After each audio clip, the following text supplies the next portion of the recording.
mumaiso byabange nzebategesa ikobe emirembe gino twandyesenye abedda balina ensobikiriza naye ate ekiruma kwe kuwondera omuwere ne Saalumanya. Abalungi abatulaba ku ABS TV esaawa zino ene programu yaffe obusosoze ebatusibwako Mag Spears esaawa zino nga bwe nabagamba nti programu eno obusosoze tugenda kwogera ku bintu ebyenjawulo. Tetujja kutunulira ku ggwanga limu oba ddala, tujja kutunulira ku bintu byenjawulo. Olunaku lwaleero naze n'omwami omu tugenda kwogera ku bintu by'obusosoze ku madiini, twogera ebintu by'obusosoze ku kufumbirigana, amawanga okufumbirigana, agamu tegagala kufumbize wagundi. Era tuddemu era twogere biki ebyaliwo n'eye Rwanda kubanga ye buli kimu kimanyi era agenda tunyonyola essaawa zino tuli naye mu studio. Abatulaba abalungi wane essaawa zino eno programu obusosoze nga bwe nabagamba nti ekintu ky'obusosoze kitulese wano nga ABS TV okuvumirira nti obusosoze si kintu kirungi. Obusosoze kireeta entalo mu bantu, obusosoze bireeta abantu empalana, abamu ne batingana, abalala ne kugamba ekintu ky'obusosoze kyetuze okuvumirira essaawa zino. Kati katwebuka mwami waffe gwe tulina wano mu studio agenda tweyanjira essaawa zino era tugende mu maaso n'okumanya ebisingawo. Tubwira amazina yawe. Amazina yitwa Pastor Joseph Mugisha, ndi mushumba myoboye itorero ryitwa God's Plan Church ndi hano muri Gasubi niho dukorera umurimo w'Imana. Ndi umunyarwanda kandi ndi umurokore.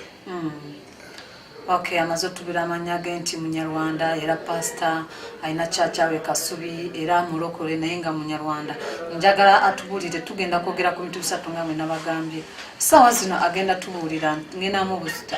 Atubulire bice byaliwo e Rwanda era tuveyo atubulire bikwatagana n'amadini kubanga wabairawo obusosoze wakati wa madini era tuveyo atubulire n'ebintu bikwatagana n'obufumbo lwaki abantu tebagala kufumbiza eggwanga bw'eriti ne bw'eriti. Chetuliko essaawa zino nga programu yaffe obusosoze. Turashaka kumenya mu Rwanda wavukiyeyo cyangwa se waje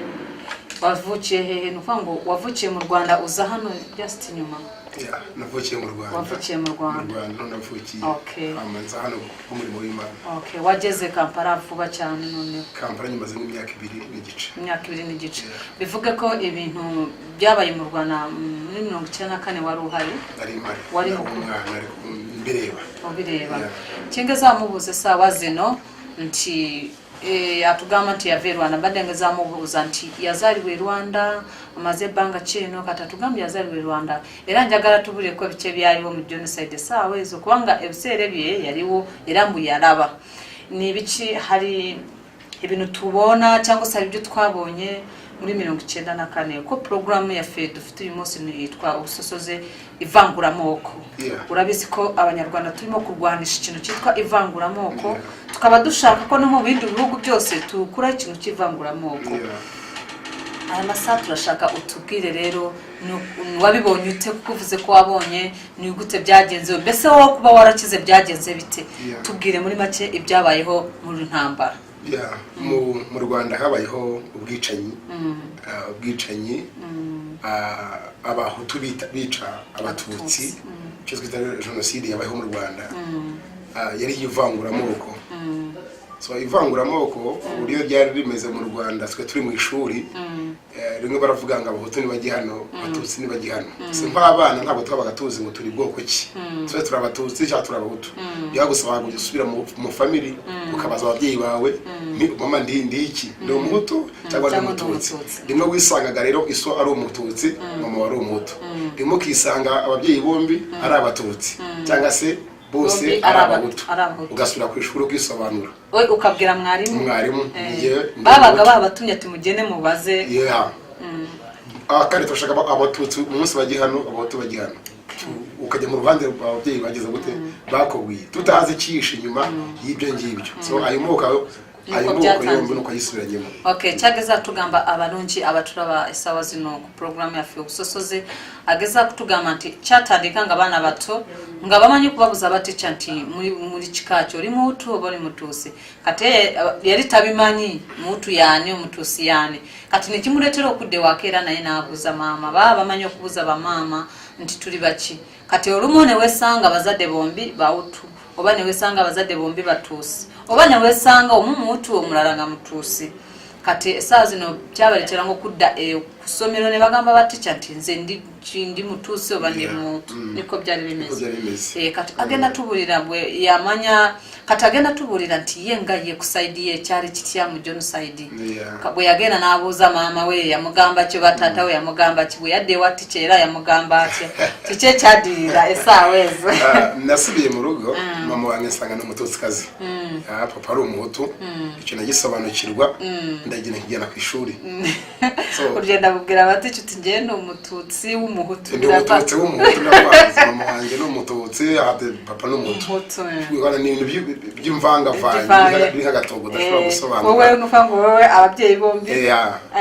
cyageze tugamba abarungi abatura banti ye yabuza mama we namugamba turi bakinze ndi mutu oba ndi mutusi mama we namugamba nti munange tata wo mutu nayenze ni mutusi katabona akitegera nti tata mutu naye mama mutusi era yadda kusomero nagamba tikyobanye munange mama wange ye mutusi tata wange ye mutu kati agenda tunyonyora kwanga ebiseere byo waliwo obusosozi wakati wa mawanga ago abawutu n'abatusi kati ye cyari kitya kusaidia mama we ne tata kubanga kyemmanyi nti mulimu abamu bakugamba nti bemba serimbye niba ntibeshe mulimu abamu baligamba nti tata bwaba mutusi nga mama mutu nga omusajja bamulagira okutamukyala we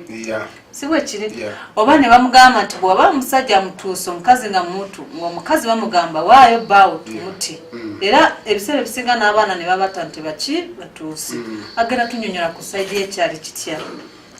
umusaidi ya intambara itangira ntabwo twari mu karere k'iwacu mani nagiye gusura mami wacu mutoya ariko indege iratambuka mu kirere hama nyogokuru wacu wabyaga mama aravuga ati ikibazo kiravutse abatutsi tugiye gupfa none bana nyogokuru wawe ariko avuga yes nimuve hano musubira iwanyu turambuka n'ubwato dusubira iwacu kuko twacaga mu mazi tugezeyo namba twagezeyo ku mugoroba mu gitondo ikintu cya mbere nabonye n'imfite imyaka 13 ikintu cya mbere nabonye bakora nabonye umuntu yiciye ne ihene birarazica bica mu gitondo hariho family imwe twaduturanye hakurya yacu barayica mama aratubwira atabatutsi bari kubatemagura no kwirinda umumaze kubona iyo ndege iciyo nyogokuru wawe yahise avuga ngo abatutsi turashize cyageza tugamba abanonje abatura banti ye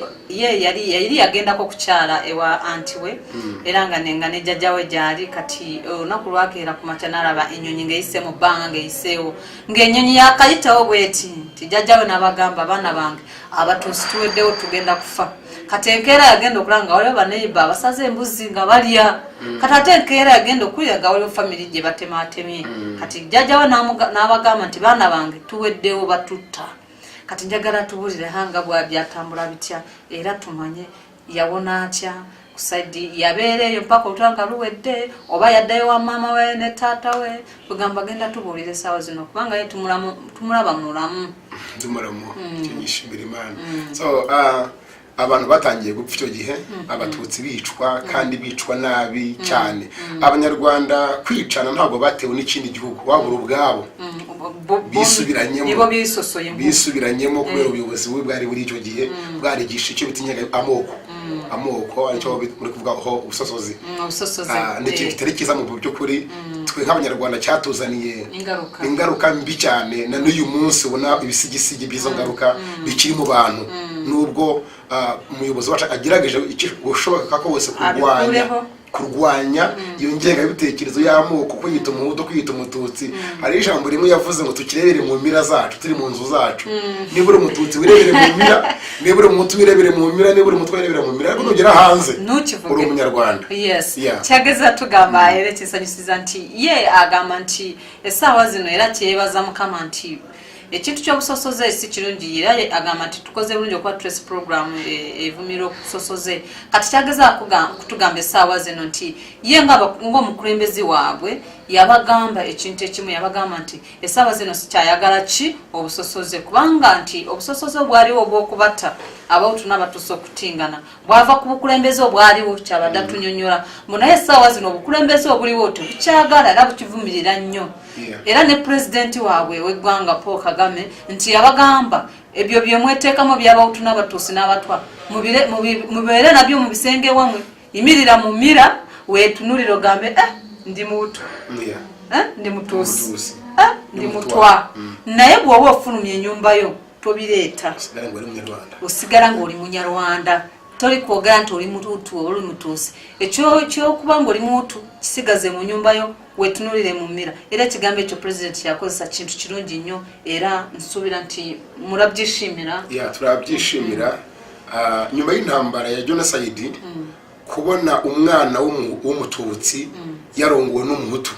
cyari kizira kitanaba wumva aho turahagaruka mu kandi ndashaka kumenya intambara iraje nyine mubonye indege iraguye mu famille ziricanye byaje kugenda bite muri mwebwe mwa famille yaho waruri byagenze bite twe nka family aho twari turi mama wacu yatangiye kwihishayisha yabayeho mutoyi bobakamwe ibiti hasi mu mwobo ninde wabyubatse dadi wacu bakamwe ibiti aramuhisha hariho family yindi yicaraga igihe mu baturanyi bacu bazaga buri munsi kubaza mama ari tubati yarahunze yarahunze ntago tuzi yari papa wawe yacukuye toyirere amuhishamo ashiraho ibiti hejuru nyuma tuza kumuvanamo bamujyana kwa data wacu yari afite inzu nziza ifiteho parafo bamushyiraho mu parafo abamwe cyagaza tunyonyera nte sawa zina abalonja abaturaba ku program ya Obusosoze mbadde nja atutegeze kwa kati atugamba nti mama we yali mutuusi tata we nga muwutu kati mbadde mubuuza yawona atya kugamba yawona atya mama okubanga teyafa ebiseera ebyo kati atugamba nti ye nga taata ekintu ky'obusosoze teyakireeta okuba nti lw'okuba mukyala we yali mutuusi nga ye muwutu wabula taata we yagezaako okukwekata maama we mbu kye yakola yasima ttooyi n'asima ttooyi ekinya wansi era n'amuteekako emiti waggulu abalungi abatulaka tugende mu bulango bwa bakama baffe tukomewo era atubuulire yavaamu atya era yasima tukatya okuba nga bamuterekeyo mu ttooyi obanga waliwo ensobi abange nze mbategeeza nkoba emirembe gino otwandyesenye abedda balina ensobi kkiriza naye ate ekiruma kwe kuwondera